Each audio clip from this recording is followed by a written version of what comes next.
26주년 기념 사경에 불러주셔서 감사드리고요. 함께 교제하고 또 성도들과 시간을 보내면서 제가 많이 회복이 되어서 너무너무 여러분의 기도에 또 사랑에 감사를 드립니다. 이번 짧은 시간 동안 이곳에서 함께 말씀을 전하고 교제하면서 제가 다음에 쓸 책 주제를 정했어요. 그래서 너무 제가 이제 회복이 됐구나 하는 생각을 하게 되었는데요. 다음에 쓸 책의 주제는 뭔가 하면 죽음에 관한 책을 쓰려고 해요. 혹시 주일날 아침에 첫 멘트가 죽음이라서 여러분이 어떻게 생각하실지 모르겠지만 주일만큼 죽음에 대해서 다시 생각하게 하는 날도 없어요. 이 날은 부활하신 주님을 기념하는 날이잖아요. 그래서 죽으신 그분이 부활하셨다 하는 것은 우리에게 전혀 다른 차원의 새로운 삶의 시작을 의미하는 것이기도 하지 않습니까?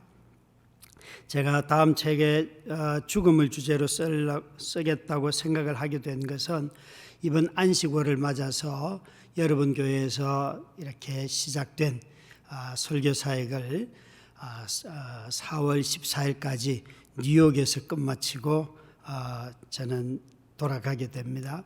근데 와서 성도님들과 교제를 하면서 얼마나 많은 어려움들이 있는가, 또 성도들의 삶 속에 상실과 고통과 결핍과 또 관계 안에서 겪는 그 깨어짐들을 듣고 나누고 하면서 우리의 상실과 결핍과 고통 이것 중에서 죽음만큼 이 모든 것을 한 번에 가져다 주는 것은 없는 것 같아요. 죽음은 어떤 인간의 고통보다도 가장 큰 고통이기 때문에 참으로 사람을 무기력하게 하고 너무나 깊이 오랫동안 슬프게 하는 것이 죽음이기 때문에 이런 주제를 정하여서 책을 써야겠다 생각을 먼저 하게 되었습니다. 그러나 물론 이런 성도들의 아픔만 가지고 이 죽음을 이야기하려고 하는 것은 아닙니다.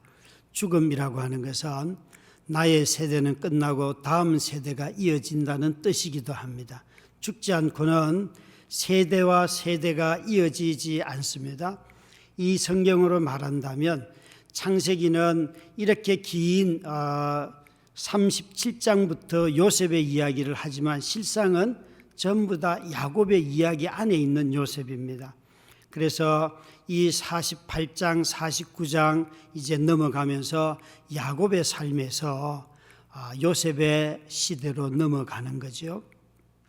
이것은 하나님께서 이 야곱을 통하여 이루실 일들이 다 끝이 났고 이제 요셉을 통하여 하나님이 다음 세대를 이어가신다는 그런 뜻이기도 합니다. 그런 점에서 우리 모두는 다 마치 야곱과 요셉처럼 세대와 세대를 잇는 존재로 이 땅을 살아가고 있습니다. 아무리 영욕의 삶을 살아도 그 삶에는 끝이 있습니다. 아무리 내 삶이 고통스러워도 끝이 있고 아무리 영광스러워도 반드시 그 끝이 찾아오기 때문에 어느 누구도 천년만년 살 수는 없습니다. 그럼 이런 죽음이 찾아오면 내가 끝나면 세상은 다 끝나는가? 내가 죽으면 모든 것이 다 마무리되는가? 여러분, 아닙니다. 한 사람은 죽음을 맞이하여도 그 사람이 붙잡고 살았던 언약, 하나님의 말씀은 내 뒤에 남아 있습니다. 이 사실은 저와 여러분이 꼭 기억해야 할 일들입니다. 제가 죽음을 주제로 책을 쓰겠다는 이 결심은 마치 야곱과 요셉처럼 세대와 세대를 이어주는 것이 사람인 듯하지만 그들이 붙잡았던 말씀이기 때문에 이 주제로 책을 쓰려고 하는 것입니다. 신앙은 믿음으로 죽음을 맞이하는 능력을 기릅니다. 저는 교회를 개척하고 여러 번의 죽음을 맞이하였고 또 여러 사람의 죽음을 통하여서 함께 교회가 어떻게 이 죽음을 이겨나가고 죽음 앞에서도 교회가 확신을 가지고 정말 생명이 어떻게 이어지는지를 많이 선포하였습니다. 가장 최근의 일로는 태어난 지 7일 만에 그 신생 아이가 죽는 하나님 나라에 가는 그런 아픔을 경험하였습니다. 3년 전에 일어난 3년 전에 임신을 하였고 그리고 출생을 하고 7일 만에 이 아이가 그만 하늘나라에 갔습니다. 그래서 그 엄마 아빠가 제게 물었습니다. 목사님, 우리 둘째 강희 하람이를 출생 신고를 할까요 말까요? 저한테 묻더라고요. 저는 주저없이 단호하게 이렇게 말했습니다. 너의 뱃속에서 10달을 살았고 태어나서 7일을 살았는데 천국 가면 만나는 것이 분명할 터인데 왜 그 아이의 이름을 호적에 왜 안 올리겠냐 이렇게 말했어요. 물론 젊은 집사님 부부는 제가 이야기를 하기도 전에 이미 출생 신고를 하리라고 마음을 먹고 왔지만 아버지 어머니가 반대를 하였습니다. 믿지 않는 부모님들이 어떻게 아이가 이렇게 죽으면 인생의 저주를 받은 건데 굳이 그 아이를 묻으면 될 일을 왜 호적까지 올리냐 그러면서 반대를 하였습니다. 그때 저는 단호하게 이렇게 말했습니다. 태어난 모든 존재는 하나님의 형상이고 만약 이 아이가 태어나지 않았다면 우리가 나중에 천국 가서 만나지는 못하겠지만 태어난 이상 이 아이는 천국에서 우리가 만난다. 여러분, 제가 지금 신생 아이를 두고 천국에 간다 안 간다 이 얘기를 하니까 여러분들 마음에 혼란스러울 수가 있을 거예요. 저는 목회를 하면서 굳게 확신하는 것들이 이런 것들입니다. 신생 아이도 하나님이 내게 생명을 선물로 주셨듯이 아이에게도 하나님의 자비로 내가 알지 못하는 어떤 방법으로 이 아이에게 자비를 베풀 것이다. 우리 다 자신의 믿음으로 구원받는다고 생각하는데 아닙니다, 여러분. 믿음이 아니라 은혜로 구원받습니다. 믿음은 수단일 뿐입니다. 만약 여러분 믿음만이 구원의 수단이라고 한다면 이단에 다니는 사람들도 구원받을 수 있습니다. 당신의 확신이니까. 그러나 여러분, 믿음의 내용이 더 중요한데 우리의 믿음보다도 먼저 하나님의 은혜가, 그래서 교회가, 예수 그리스도가 우리의 선물이라고 하는 이유가 거기에 있는 것입니다. 우리가 섣불리 그것을 아니다라고 말할 수 없는 이유는 하나님이 믿는 우리에게도 구원을 선물로 주셨고 하나님이 이 땅의 모든 만물을 우리에게 주신 것도 하나님의 선물입니다. 그런 눈으로 본다면 우리의 삶에 일어나는 모든 일들은 특별히 이렇게 신생 아이로 태어나서 우리에게 7일밖에 와서 살지 못했던 강희 하람이도 우리에게 주신 선물임이 틀림이 없다 확신합니다. 자기 확신으로 구원받고 안 받고를 확정하는 것보다 하나님이 선물로 주신다는 이것이 저는 인생을 대할 때 갖게 되는 신비 중에 신비입니다. 그래서 사람들을 대할 때 함부로 대하지 않고 이 사람 또한 하나님이 내게 주신 선물이라고 생각하면 그와 함께 나눌 일들이 너무 많습니다. 1년이 지나서 그 부모가 강희 하람이의 추도 예배를 드리자고 했습니다. 그래서 작년에 온 성도들이 준비하여서 함께 그 강희 하람이의 추도 예배를 드리면서 우리는 참 많이 울었습니다.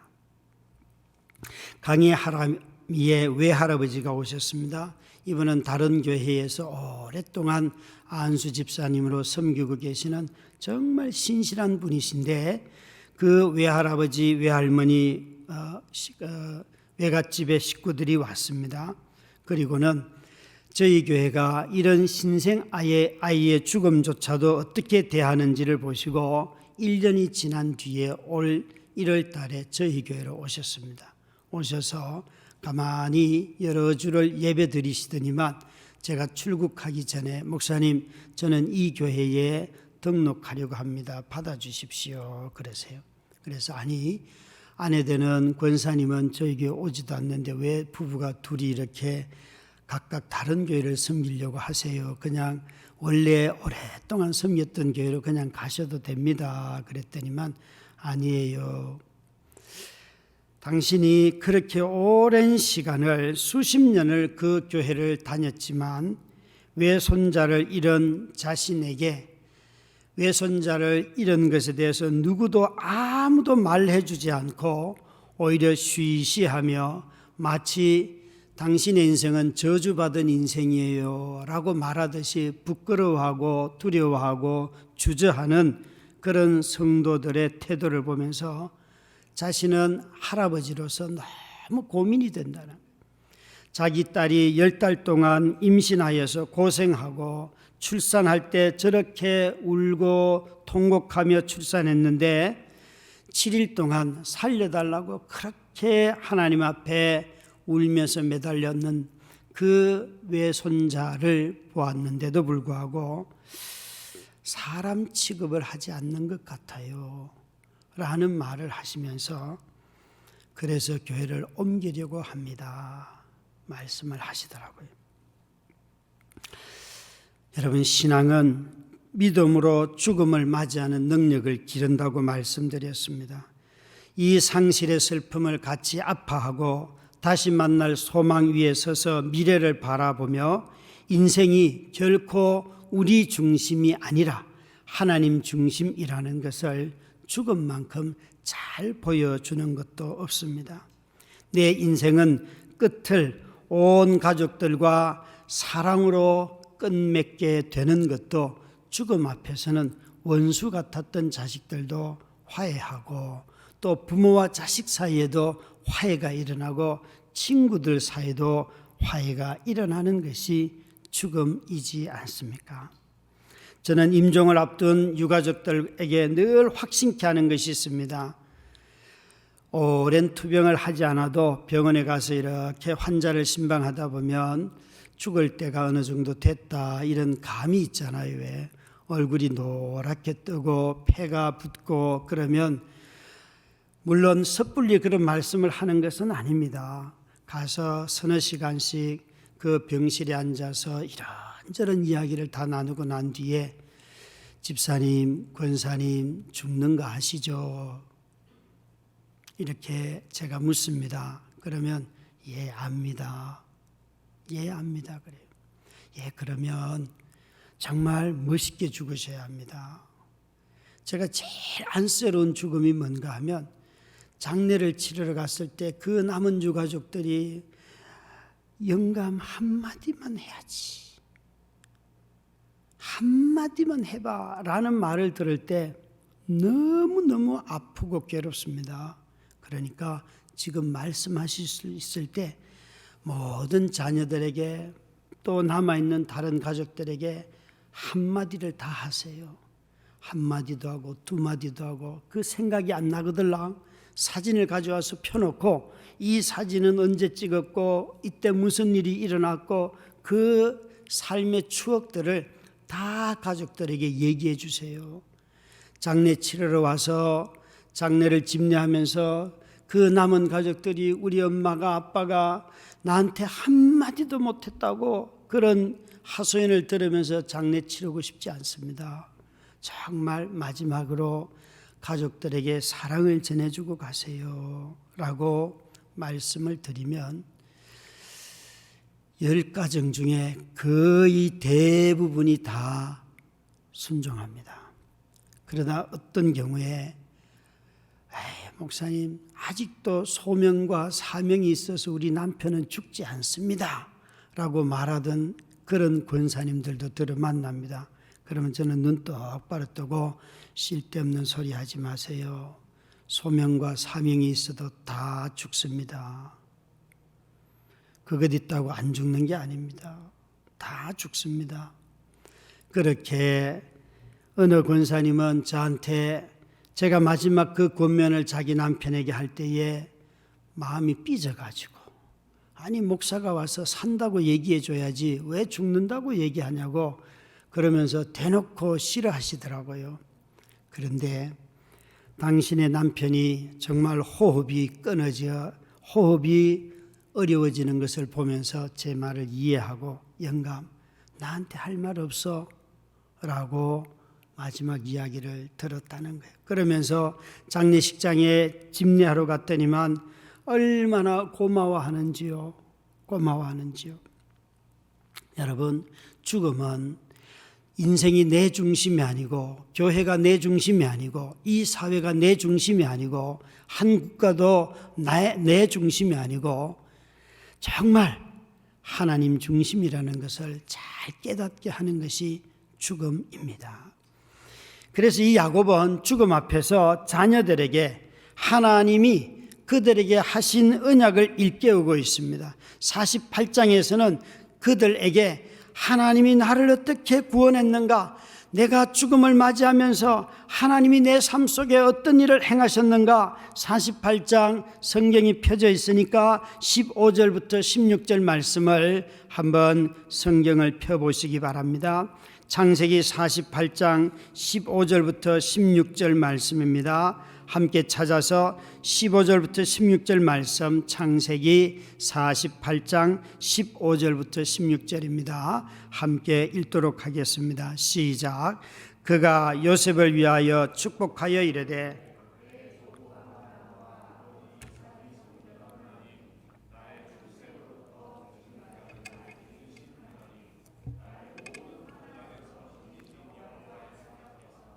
이 아이들에게 복을 주시오며 이들로 내 이름과 내 조상 아브라함과 이삭의 이름으로 칭하게 하시오며 이들이 세상에서 번식하게 하시기를 원하나이다.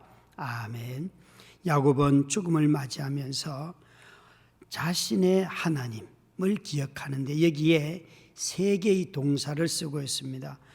조부 아브라함과 아버지 이삭이 섬기던 하나님, 우리의 선조들이 섬기던 하나님, 그리고 두 번째는 나의 출생으로부터 지금까지 나를 길러주신, 이 길러주셨다 하는 것은 인도하셨다 하는 뜻이에요. 나를 인도하시는 하나님, 그리고 나를 모든 환난에서 건지신 여호와, 나를 환난에서 건져내 주신, 구원해 주신 하나님, 이 하나님을 야곱은 그 자녀들에게 자신의 하나님은 이런 하나님이었다고 말하고 있습니다. 그래서 자신의 조상들이 섬겼고 자신을 인도하였고 그리고 환난에서 구원해 주신 그 하나님이 이들이 이 세상에서 번성하기를 원하나이다. 창세기 1장에 있는 생육하고 번성하라, 땅에 충만하라 하시는 하나님의 창조 때 하신 말씀이 우리 자손을 통하여 이루어지기를 원하노라 라고 야곱은 지금 말하고 있습니다. 아브라함과 이삭과 야곱, 요셉, 이 창세기에 언급되는 중요한 인물 네 사람 중에서 지명의 이름을 가장 많이 바꾼 사람이 한 사람이 있습니다. 그 사람은 누구인가 하면 야곱입니다. 아브라함도 아니고 이삭도 아니고 야곱인, 그는 가장 먼저 밧단 아람으로 형의 분노를 피하여서 도망을 갈 때에 루스드라고 하는 한 지역에서 돌을 베개하고 잠을 잤습니다. 그런데 잠자다가 그 사다리를 타고 하나님이 오르락 내리락 하는 것을 그가 보고 난 뒤에 잠결에서 일어나서 그곳에서 돌을 기둥으로 삼으면서 기름을 부으며 이렇게 말합니다. 여기가 하나님의 전이라 오늘부터 이 지역의 이름을 베델이라 하리라. 야곱은 하나님의 임재가 있는 곳을 루스드라라고 하는 옛 이름을 버리고 이곳은 베델이라. 이건 여러분 누가 아는 게 아니에요. 자기 혼자 지금 하는 거예요. 이걸 나중에 모세가 알았고 그 믿음의 사람들이 알아서 이것을 성경에 기록한 거예요.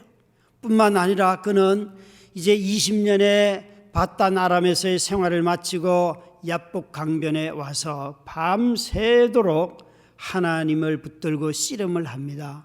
그리고 하나님의 얼굴을 내가 보았다라고 말하면서 그 야복 강변의 이름을 브니엘이라, 내가 하나님의 얼굴을 만났다. 여러분, 하나님의 얼굴을 만나면 우리 모두가 다 내가 갖고 있는 질병도 다 벗어나고 고칠 것 같잖아요. 야곱은 밤새도록 하나님을 붙들고 씨름하고 하나님의 얼굴을 만났지만 아침 해가 뜰 때 자신이 이전에 없던 걸음걸이가 생겼는데 평생 다리를 절면서 걸어 다녔어요. 하나님의 얼굴을 만나고 오히려 다리가 아파요. 여러분, 거룩하신 하나님을 우리가 만난다는 것은 우리 육체에 흔적을 남기게 되는 거예요. 우리가 다 성공과 번영과 부의 신학, 긍정의 신학은 예수 믿으면 다 낫습니다 그러지만 십자가의 신학은 예수를 믿으면 오히려 자신의 생명을 버리게 되는 것입니다. 이것이 참 복음이지요. 그래서 이렇게 지명의 이름을 많이 바꿨다 하는 것은 그가 끊임없이 자신의 삶 속에서 하나님을 경험했다는 것입니다. 여러분, 다음 세대에 물려줘야 할 것이 여러분 무엇이라고 생각하십니까? 사람들은 또 혈육의 부모들은 다음 세대의 자식을 생각하면 전부 다 돈과 재산과 땅을 생각하지요. 그러나 야곱은요, 땅을 생각한 것이 아니고 재산을 생각한 것이 아니고 생명을 생각하였습니다. 그 생명이라 하는 것은 그의 삶에서 경험한 하나님 경험입니다. 여러분, 아틀란타 새 교회가 26년이 아니라 앞으로 주님 오실 때까지 영원히 존재해야 할 교회인데, 여기 계시는 모든 어른들이, 정말 죽음에 가까이 계시는 어른들이 내가 좀 더 살려고 애를 쓰는 것이 아니라, 좀 더 생명 자체를 연장하는 것이 목적이 아니라 하나님을 경험하는 것이 여러분의 남은 삶의 목적이 되기를 주의 이름으로 축원합니다. 너무나 많은 사람들이, 목사님, 나는 하루를 더 살아야 되는데, 중환자실에서 아내 일로 인해서 그 여러 달 동안 중환자실을 들어갔다 나갔다 할 때 항상 옆 병동에 누워있는 그 나이 많으신 80이 넘은 어떤 할아버지를 보면서 할머니가 눈물을 흘리며 영감 일어나야지 그러더라고요. 그래서 제가 어느 날 너무 할머니가 할아버지를 사랑하시는 것 같아서 할머니한테, 할머니, 할아버지가 일어나서 이유가 뭐예요? 그랬더니만 우리가 월남했는데 평양냉면 먹어야지요 그러더라고요. 그래서 속으로 그냥 빨리 돌아가세요. 그거 한 그릇 먹으려고 일어나시려고요. 여러분, 너무 추한 거예요. 추한 거예요. 하나님의 나라와 그 의가 얼마나 부유하고 여기보다도 그 나라가 훨씬 좋은 나라인데 왜 그걸 그렇게 주저할까요? 호스피스 사역을 하는 목사님이 그러시더라고요. 목사님, 제일 죽기 싫어하는 인간 두 부류가 있는데 목사와 장로예요. 죽을 때가 되면 안 죽으려고 그렇게 바둥거린대요. 싫다고. 왜 그럴까요? 여러분, 전도서 말씀에 보면 자식의 성품이 무엇인지를 모르고 재산을 물려주는 부모는 참으로 어리석은 부모다 그래요. 그놈이 도둑놈인지 깡패인지 한량인지 모르고 재산을 물려주면 어떻게 될까요? 자식 다 망치는 거지요. 망치는 거죠. 신앙의 경험, 내가 만났던 하나님, 나를 구원했던 하나님, 나를 인도했던 하나님, 우리 부모님들이 섬겼던 그 하나님, 얘들아, 나는 너희들에게 건강도 물려준 적도 없고 학력도 물려준 적도 없고 재산도 물려준 것 없지만 나는 내 믿음대로 살아왔고 내 하나님은 이런 분이었고 이 하나님이 너희의 하나님이 되기를 원한다. 내가 지금까지 살아온 이것은 하나님이 나에게 생명을 여기까지 붙들어 주셨기 때문에 나는 살아왔다. 내 힘으로 살아온 것이 아니다. 자녀들에게 따뜻하게 말씀하시면서 내가 언제 20살 때 어디서 그 하나님을 만났고 내가 이 배우자를 만나서 이런 하나님을 만났고 또 내가 언제 배우자를 잃어서 깊은 상실이 왔을 때 내 인생은 이런 과정을 겪었지만 하나님은 나와 함께 하셨다. 너를 낳을 때 내가 얼마나 산고가 심했는지 나 죽는 줄 알았다. 수많은 삶의 흔적이 있을 것입니다. 부모인 내가 자녀들에게 줄 수 있는 것보다도 모든 인생의 주인이 되시는 하나님이 자녀들에게 줄 수 있는 것이 훨씬 많지 않습니까?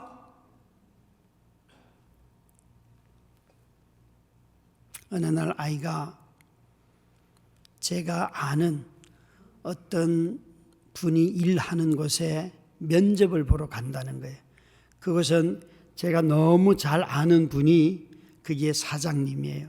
그냥 전화 한 통화를 돌려서 우리 딸이 면접 보러 갑니다 라고 말씀드리면 글쎄요, 제가 안 물어봤지만 그동안의 우정을 생각하면 100% 합격이에요. 근데 제가 애가 그 얘기할 때 아무 말도 안 했어요. 모르는 척 아무 말도 안 했어요. 왠가 하면 내가 만약 이 아이 몰래 그분에게 전화해서 우리 딸이 가니까 이 딸을 받아줬으면 좋겠습니다 라고 부탁을 하면 제가 무엇을 행한 거예요? 그 아이를 아이가 하나님으로부터 인도받는 것을 못 배우는 거지요.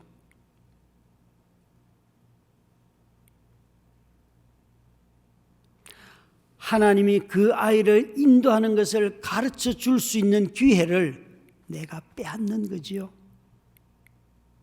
아무 말도 안 했어요. 아이가 갔다 오고 난 뒤에 그 목사님이 그 아는 분이 전화가 왔어요. 아니 형님, 딸을 보냈으면 말씀을 하셔야죠 그러더라고요. 그래서 아니, 내가 하나님이 아니야.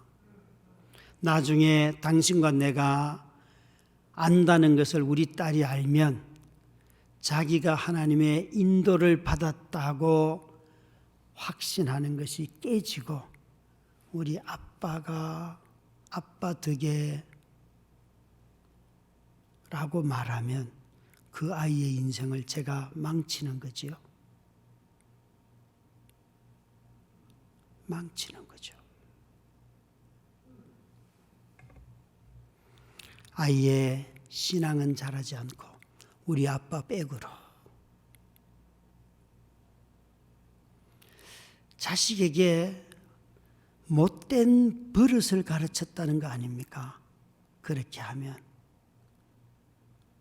여러분, 자식이 당장 취업하는 것보다도 그 자녀가 하나님과 씨름하면서 자기를 인도하시는 하나님을 경험하고 알아가는 것이 더 인생에 유익하지 않습니까? 야곱은 유언으로 약속의 땅을 언급하지 않아요. 땅 얘기가 하나도 없어요. 오히려 약속을 이야기하고 있습니다.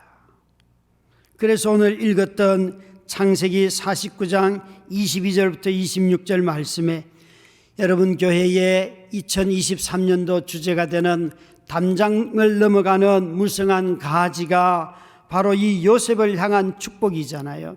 요셉을 향하여서 각각의 자녀들에게 축복하던 야곱이 이 요셉을 향하여서 요셉은 무성한 가지 곧 샘 곁에 무성한 가지라 그 가지가 담장을 넘었도다. 이 나무는 모든 가지는 나무는 다 어디에 있어야 하는가 하면 샘 곁에 있어야 합니다. 샘 곁에 있어야지만 자라서 가지가 뻗어나가고 담장을 넘어가고 또 다른 곳에 씨를 뿌리게 되지요. 나무는 물가에 심겨져야 자라듯이 언약의 백성들은 언약 위에 심겨져야지만 자라는 거예요. 시냇가에 심은 나무가 시절을 쫓아 과실을 맺듯이 매일 아침 저녁으로 정말 밤낮 없이 여호와의 율법을 즐거워하여 그 율법을 묵상하는 자가 되을 때에 인생이 20대에 맺는 열매가 있고 30대에 맺어지는 열매가 있고 70대에 맺어지는 열매가 있고 80대, 90대에 맺어지는 열매가 있다는 것입니다. 시절을 따라서 그래서 이 하나님의 말씀으로 인하여 맺어지는 열매는 그 풍성함을 부요함을 우리는 가늠할 수조차 없습니다. 장석중 시인이라고 하는 시인이 대추 한 알이라는 시를 쓰셨는데 오래전이죠 벌써. 그런데 이런 식구에 이런 말들이 나옵니다. 대추 한 알 제목이에요. 대추 한 알. 저게 저절로 붉어질 리는 없다. 저 안에 태풍 몇 개, 저 안에 천둥 몇 개, 저 안에 벼락 몇 개.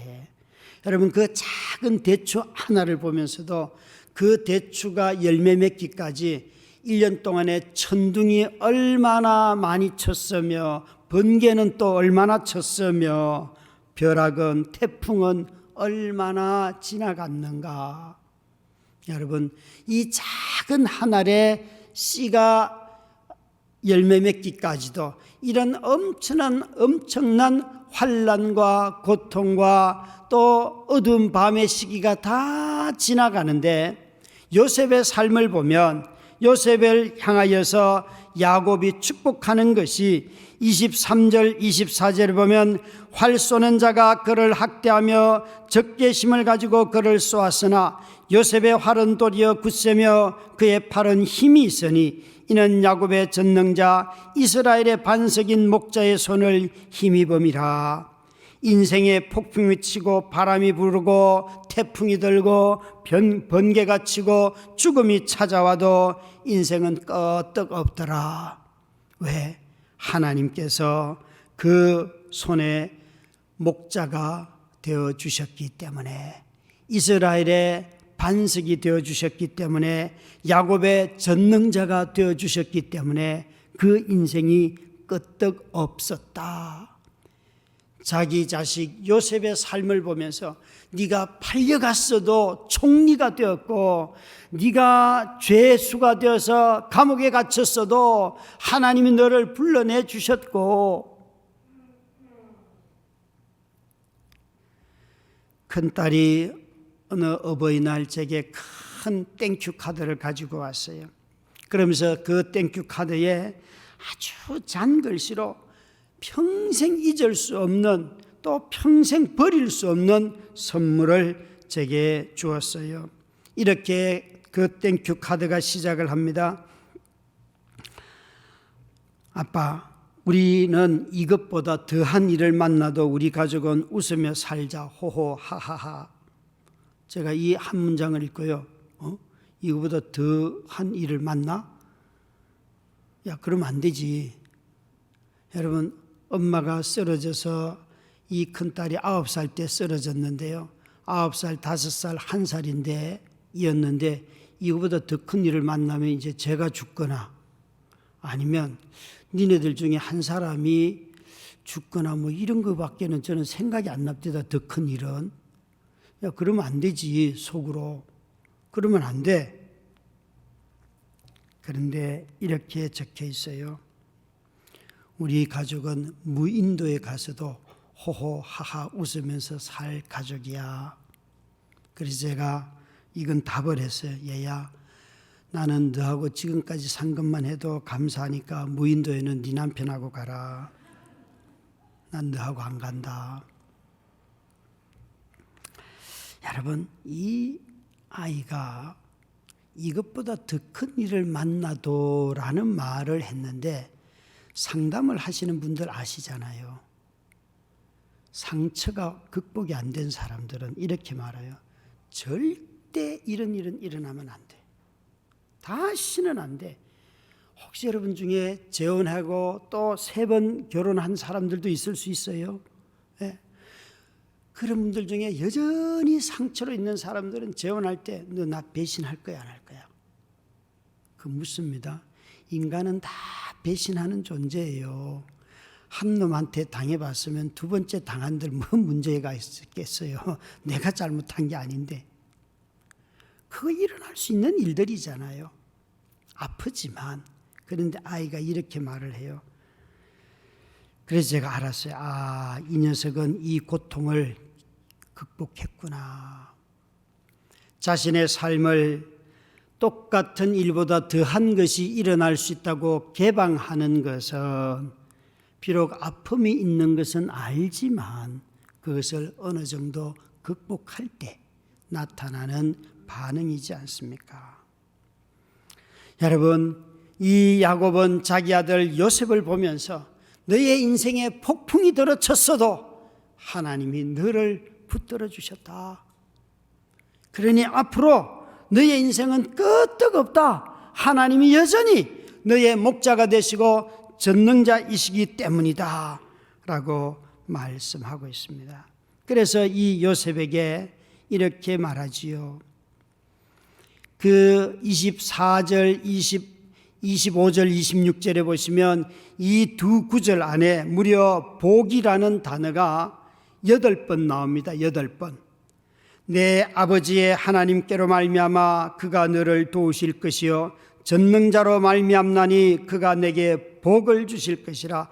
위로 하늘의 복과 아래로 깊은 샘의 복과 젖먹이는 복과 태의 복이로다. 내 아버지의 축복이 내 선조의 축복보다 나아서 영원한 산이 한없음같이 이 축복이 요셉의 머리로 돌아오며 그 형제 중 뛰어난 자의 정수리로 돌아오리로다. 야곱이 자기 아들 요셉에게 이 나의 세대는 이제 끝이 나고 너의 세대가 오는데, 이 요셉이 낳은 그 두 아들의 이름이 므낫세와 에브라임이잖아요. 이 두 지파가 나중에 출애굽을 할 때에 가장 중심적인 역할을 해요. 유다 지파와 함께. 오히려 유다 지파보다도 더 많은 일을 하는 지파가 므낫세와 에브라임 지파, 요셉의 자녀들이에요. 여러분, 여러분의 교회가 고난을 이기는 힘도 주시고 뿐만 아니라 여기에 있는 것처럼 영원한 산이 한없는 것처럼 내 선조들의 축복보다도 너희들의 복이 더 크기를, 이것은 야곱은 자녀를 많이 낳은 것 같지만 요셉을 통하여서 이스라엘 백성들은 나중에 출애굽할 때 보면 430만 명이나 되는 엄청난 민족이 되어 있어요. 그 복을 말하는 것입니다. 생명이 번성하였더라. 여러분, 이 아틀란타 새 교회를 통하여서 참으로 생명의 복이 흘러가는 큰 은혜가 여러분 교회를 통하여서 일어나시기를 주의 이름으로 축원합니다. 여러분, 출산의 복이 임하기를 주의 이름으로 축원합니다. 여러분, 출산이 끝났다면 정말 생명들을 다시 입양을 해서라도 어린 아이들을 기르는 이 시대에 버려지는 아이들이 얼마나 많습니까? 그 아이들을 한국 사람들은, 한국인들은 남의 자식을 기르는 것을 굉장히 싫어해요. 아니요, 여러분, 교회의 다음 세대에 이런 생명들을 기르는 것보다 중요한 일이 어디 있습니까? 나의 생애가 끝나는 것보다도 생명을 이어갈 수만 있다면 저는 너무나 아름다울 것이라고 생각합니다. 한 번쯤 기도해 보시기 바랍니다.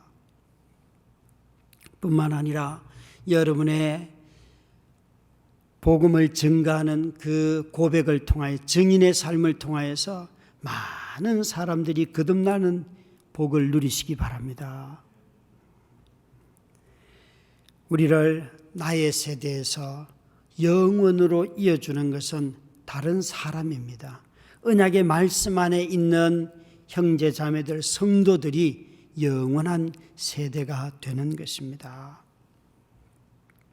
아내가 아파서 어느 날 정말 너무 깊은 탄식이 제게 찾아왔어요.